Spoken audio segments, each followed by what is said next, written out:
All right, guys, so in this lesson, we're gonna be focusing on if you're pinned on a bar. Now, working clubs, I saw this many times where you have a one-arm lapel or two-arm lapel where the person actually grabs you and pins you on the bar. Now, what happens is I'm losing a lot of leverage because if you put more weight, now, he's got right over here, he's got me pinned on the bar. I don't have enough power to pull forward, right? I'm actually on my toes. The first thing I want to do is bring up my hands and make sure I create some kind of stick here where I could feel that if he decided to, let's say, let go or try to sucker punch me or do anything, I can trap the hand. From there, I'll be like, what's up, man? At this point, if he's grabbed me, I'm striking him. Again, closest weapon to closest target. My hand is here. Boom. Straight here or straight into the throat.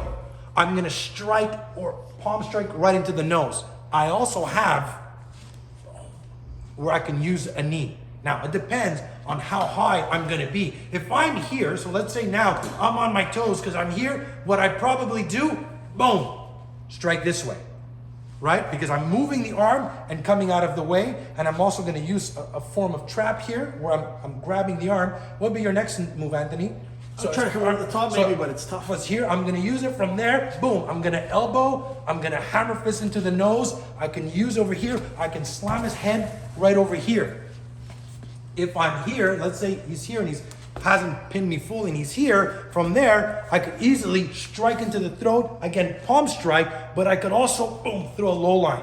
Why? Because he's thinking high and I'm gonna go low. Now, my legs are long enough to go into a knee and strike here. And again, once I strike low, boom, I strike high.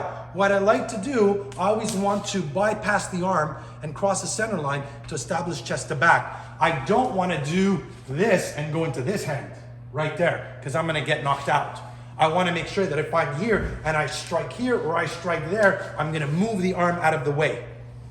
Again, so he can't use his power punch. So if I'm pinned here, I bring up my hands. I create a stick between me and my attacker right over here that if he decides to uppercut me with this, at least I can feel it. That's why I just need a small tactile sense right over here. From there, closest weapon, closest target, strike the throat, strike the eyes, palm strike, or boom, trap and go into a knee. Hit low and then come up high. As soon as I strike, I want to make sure that I bypass the arm to take away his power punch, and from there, closest weapon, closest target, economy of motion, non-telegraphic movement. How do I strike from point A to point B in a straight line?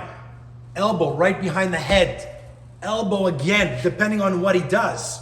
From there, depending on what kind of energy he gives me, if he tried to pull away, I would come right over here and boom, slam his head right into the counter. Right? From here, I got something nice that I could do. I could probably just do this over here and just create some kind of pressure over there. Again, I want to finish it as fast as possible.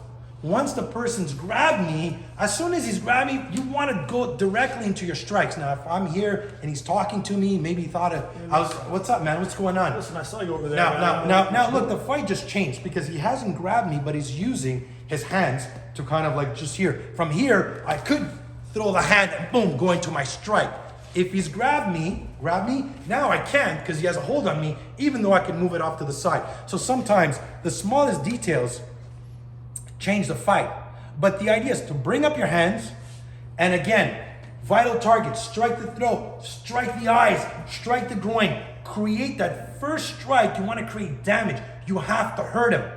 And once you unleash the first strike, you want to follow like a machine gun. I'm locked and loaded. That means I already know that once I throw my first strike, there's 6 to 8 strikes following, and you can't stop, right? You can't strike and then stop. Once I go here, bypass, palm, elbow, knee. Again, it's all close quarter striking.